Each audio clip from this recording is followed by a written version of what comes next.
These 15 plants will make you a millionaire in 2026. The envelope arrived on a Tuesday morning in March. Inside was a check for $47,000, my earnings from a quarter-acre plot behind my garage. My neighbor, still working his soybean fields at a loss, didn't believe me when I told him. He thought I was running some kind of scheme, but the truth was simpler and stranger. I had stopped growing what everyone else was growing. 3 years ago, I was drowning in debt. My conventional farm was failing.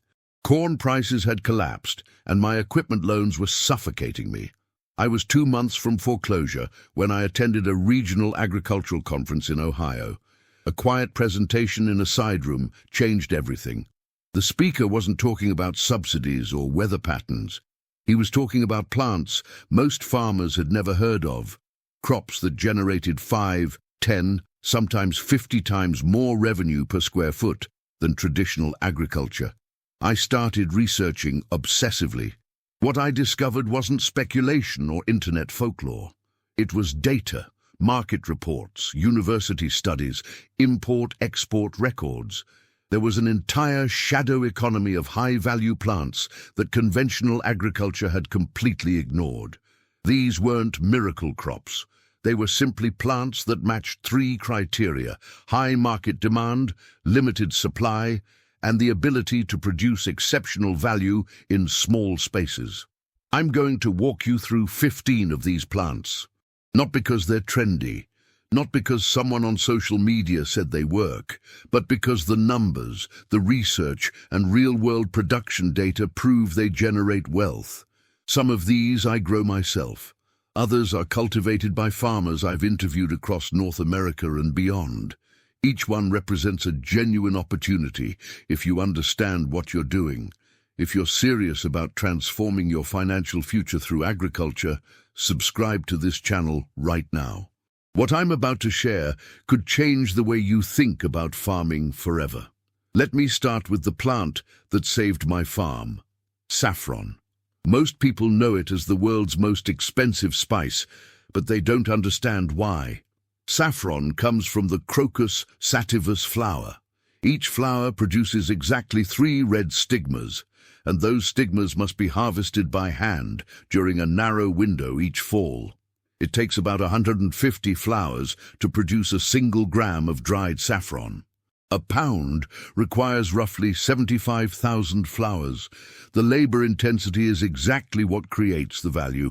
Saffron sells for $500 to $5,000 per pound, depending on grade and market access. A quarter acre can produce 8 to 10 pounds annually once established. That's $4,000 to $50,000 from a plot the size of a large backyard. The startup cost is minimal. Corms cost about $20 per hundred, and you need roughly $50,000 for a quarter acre. Within 2 years, those corms multiply naturally, expanding your production without additional investment. I planted my first saffron bed in October 3 years ago. The following autumn, I harvested 2 pounds. Last year, 7 pounds. This year, I'm projecting 12. My buyer is a spice distributor in New York who pays $2,800 per pound for premium threads. The work is tedious. I spend 2 weeks each October on my knees, plucking stigmas at dawn before the flowers close. But the return per hour of labor is incomparable to anything else I've ever grown. Saffron taught me a fundamental principle: scarcity plus demand equals profit.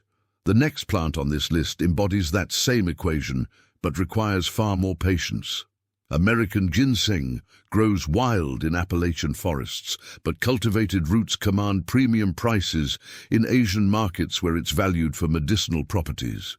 Clinical studies have documented ginseng's effects on cognitive function, blood sugar regulation, and immune response. This isn't folklore. It's peer-reviewed research published in journals like the Journal of Ginseng Research and Phytotherapy Research. That scientific backing fuels consistent demand. Growing ginseng requires commitment. Roots take 5 to 7 years to reach marketable size. But a mature root weighing 4 ounces can sell for $400 to $600 per pound of dried root. An acre of ginseng, properly managed, can yield 3,000 to 4,000 pounds of dried root after 7 years. That's $1.2 million to $2.4 million per acre. Yes, you read that correctly. The catch is patience and forest canopy. Ginseng must be grown in 70 to 80% shade, mimicking its natural woodland habitat. Many farmers plant it beneath hardwood trees, creating dual-use land that produces timber and ginseng simultaneously. Startup costs are higher. Quality seeds run $100 to $150 per pound, and you'll need about 3 pounds per acre. But compare that investment to the potential 7-year return. I don't grow ginseng myself. My land lacks the necessary tree cover. But I've interviewed farmers in West Virginia and North Carolina who treat their ginseng plots like retirement accounts. They plant, maintain, and wait. Then they harvest a single crop that changes their financial lives.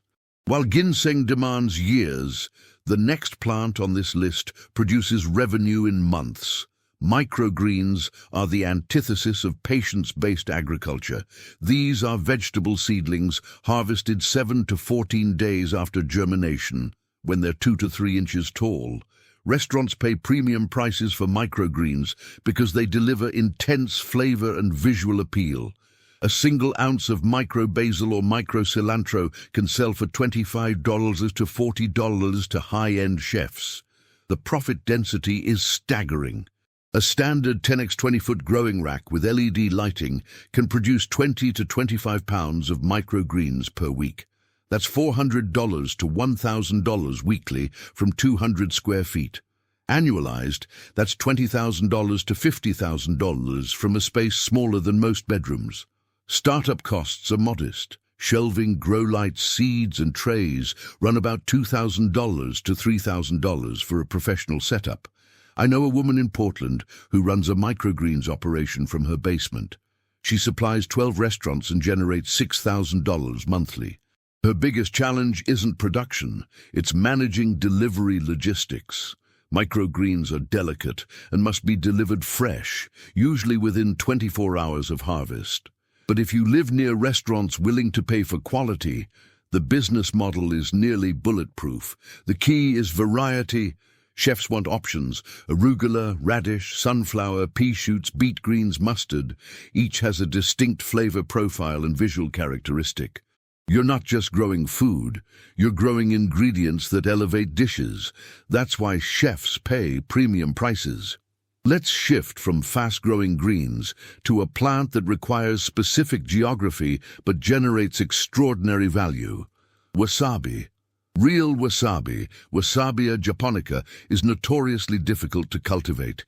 It requires cold, running water, specific mineral content, and stable temperatures between 45 and 65 degrees Fahrenheit.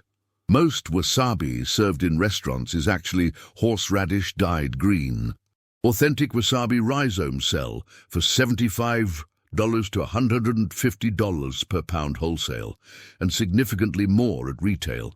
The challenge creates the opportunity. A mature wasabi plant takes 18 to 24 months to develop a harvestable rhizome. But a small greenhouse with flowing water can support hundreds of plants in a compact space. Farmers in Oregon and British Columbia have successfully commercialized wasabi cultivation, supplying high-end sushi restaurants and specialty retailers. I visited a wasabi farm in the Pacific Northwest last year. The operation occupied about 1,500 square feet of greenhouse space, with a continuous water circulation system fed by a natural spring. The farmer harvested 200 to 250 rhizomes monthly, generating $12,000 to $18,000 in gross revenue. His primary costs were electricity for water pumps and climate control, plus labor for harvesting and processing. What struck me wasn't just the revenue, it was the stability. His buyers were locked into contracts. Demand exceeded his supply. He was turning down orders. Scarcity, again, driving profitability. Now let's talk about a plant that's experienced explosive growth due to scientific research. Turmeric.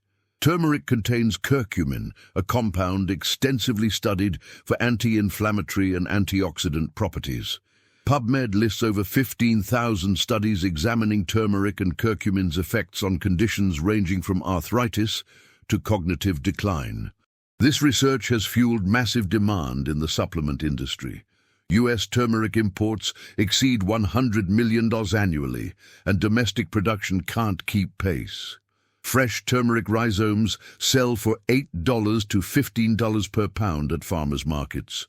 Dried and powdered turmeric commands $12 to $25 per pound wholesale. An acre can yield 5,000 to 8,000 pounds of fresh rhizomes in a single growing season. That's $40,000 to $120,000 per acre, depending on market access and processing capacity. Turmeric grows easily in warm climates, zones 8 through 11, but can also be cultivated in greenhouses or high tunnels in colder regions. The rhizomes multiply underground, similar to ginger, so a small initial investment in seed rhizomes expands exponentially.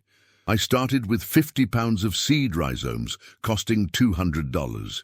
By season's end, I harvested 800 pounds, which I sold for $6,400 at local markets and to a supplement manufacturer. The processing is straightforward. Wash, boil, dry, and grind. A food dehydrator and small mill are sufficient for small-scale operations. Larger producers invest in commercial equipment, but the barrier to entry remains low compared to the revenue potential. Next, let's examine a plant that combines culinary prestige with chronic supply shortages: vanilla. Vanilla orchids, Vanilla planifolia, produce one of the world's most valuable flavor compounds. Authentic vanilla beans sell for $200 to $600 per pound, depending on origin and quality. The price volatility stems from narrow growing regions, labor-intensive pollination, and 9-month curing processes. Madagascar dominates global production, but cyclones and political instability create frequent supply disruptions.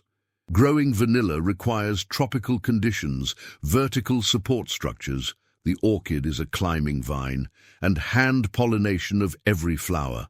Each vine produces 50 to 100 beans annually once mature, which takes 3 to 4 years. A greenhouse operation with 200 vines can generate $20,000 to $60,000 annually once established. The pollination process is meticulous. Vanilla flowers bloom for a single day. If not pollinated during that window, they produce nothing. Commercial growers employ teams to hand-pollinate each flower using a small wooden stick or needle. It's painstaking work, but it's also what makes vanilla so valuable. I don't grow vanilla. My climate is too cold, but I've studied operations in Florida and Hawaii. The successful growers treat vanilla like a high-value craft operation, not a bulk commodity. They build relationships with chocolatiers, ice cream makers, and specialty bakers willing to pay for authentic beans. Let's move to a plant that's gaining attention in wellness circles: moringa. Moringa oleifera is sometimes called the miracle tree due to its dense nutritional profile. The leaves contain 7 times more vitamin C than oranges, 4 times more calcium than milk, and substantial amounts of protein, iron, and antioxidants. These claims aren't marketing hype. They're documented in nutritional databases and peer-reviewed studies. The tree grows rapidly in tropical and subtropical climates, reaching 12 feet in a single year. Leaves can be harvested every few months, then dried and powdered for supplements, teas, and food additives. The global moringa market is projected to exceed $8 billion by 2030, driven by supplement demand and food security initiatives in developing nations. Dried moringa leaf powder sells for $15 to $40 per pound wholesale. A single mature tree produces 100 to 200 pounds of fresh leaves annually, which reduce to about 25 to 50 pounds when dried. An acre can support 1,000 to 2,000 trees. potentially generating $375,000 to $800,000 per acre at full maturity. Even conservative estimates place revenue at $100,000 to $200,000 per acre after year 3. The processing equipment is simple: dehydrators and grinders. The primary challenge is reaching buyers, which typically means supplement manufacturers, health food distributors, or direct-to-consumer sales through online platforms. Now let's discuss a plant that delivers value through both culinary and industrial applications. Bamboo. Bamboo is the fastest-growing plant on Earth. Certain species grow 3 feet per day under optimal conditions. Edible bamboo shoots sell for $8 to $20 per pound in specialty markets. Industrial bamboo poles are used in construction, furniture, and flooring, selling for $3 to $10 per pole, depending on size and species. A well-managed bamboo grove can produce 5,000 to 15,000 pounds of shoots per acre annually, plus hundreds of poles for industrial use.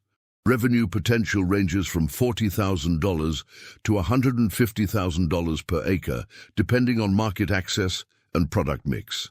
The key is species selection. Moso bamboo produces the largest edible shoots and strongest poles.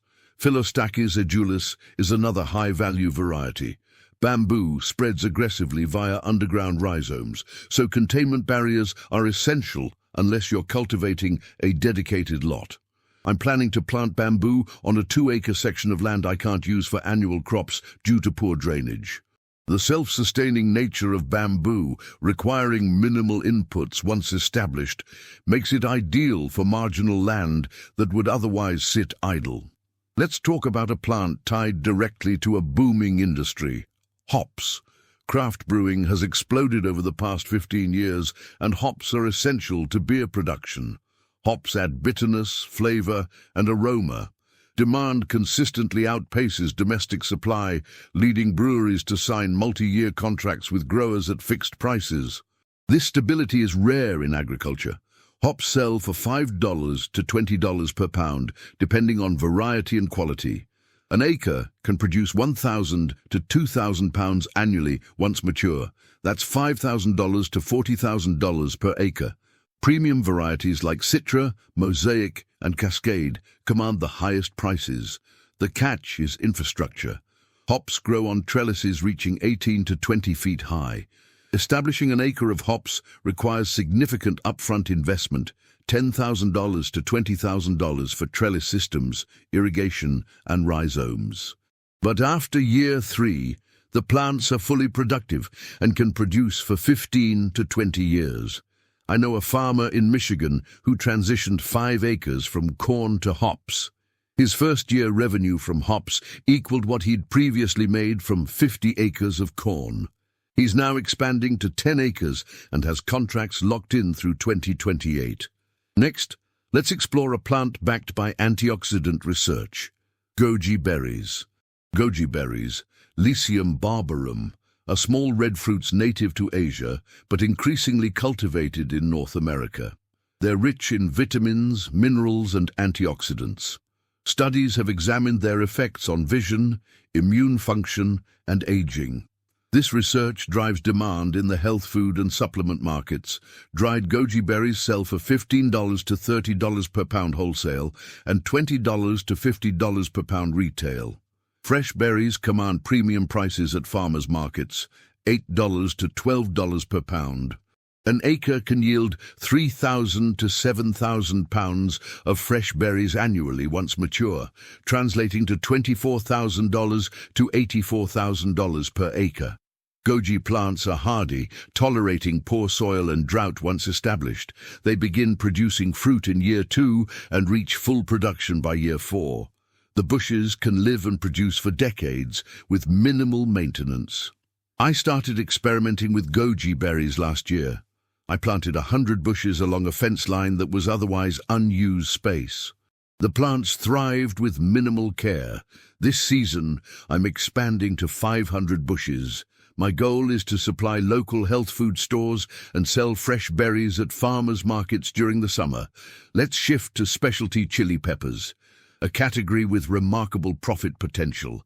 Not all peppers are equal. Bell peppers and jalapenos are commodities with thin margins, but specialty chilies, ghost peppers, Carolina Reapers, ají amarillo, shishito, command premium prices. Hot sauce manufacturers, gourmet food producers, and specialty grocers pay $5 to $15 per pound for unique varieties. A single plant can produce 5 to 10 pounds of peppers per season. An acre can support 5,000 to 10,000 plants, yielding 25,000 to 100,000 pounds. Even at modest wholesale prices, that's $125,000 to $1.5 million per acre. Obviously, few operations reach the upper end, but even conservative yields generate substantial revenue. The trick is finding your niche. Are you supplying hot sauce makers, selling fresh at farmers markets, drying and grinding into powders? Each path requires different varieties and processing approaches. I grow Carolina Reapers and ghost peppers primarily for hot sauce production. I supply 3 local sauce makers who pay $8 per pound for fresh peppers. Last season, I harvested 600 pounds from 120 plants, generating $4,800 from a 1,000 square foot plot. Now let's discuss heritage garlic, a market many farmers overlook.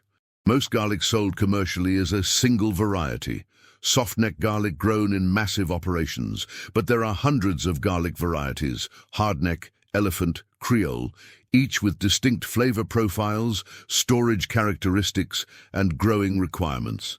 Specialty growers sell rare varieties to chefs, seed stock enthusiasts, and home gardeners. Heritage garlic bulbs sell for $10 to $40 per pound, depending on rarity. Seed garlic, bulbs sold for planting, commands even higher prices, often $20 to $50 per pound. An acre can produce 10,000 to 15,000 pounds, but most heritage growers operate on smaller scales, focusing on quality over volume. I grow 8 garlic varieties, focusing on rare hardnecks. I sell bulbs at farmers markets for $12 to $16 per pound, and seed garlic online for $28 per pound. Last year, I generated $14,000 from a quarter-acre plot. This year, I'm doubling my planting area. The beauty of garlic is simplicity. Plant cloves in fall, harvest in early summer, cure for 3 weeks and sell. No fancy equipment, no complex processing, just quality bulbs and good marketing. Let's discuss lavender, a plant with diverse revenue streams. Lavender is cultivated for essential oil, dried bundles, culinary products, and ornamental sales. Essential oil sells for $80 to $200 per pound. Dried bundles sell for $5 to $15 each. Fresh-cut stems sell to florists for $1 to $3 per stem. An acre can support 1,000 to 2,000 plants, generating $20,000 to $60,000 annually, depending on product mix. Essential oil extraction requires a still, which costs $2,000 to $10,000 depending on capacity. But even without distillation equipment, lavender is profitable.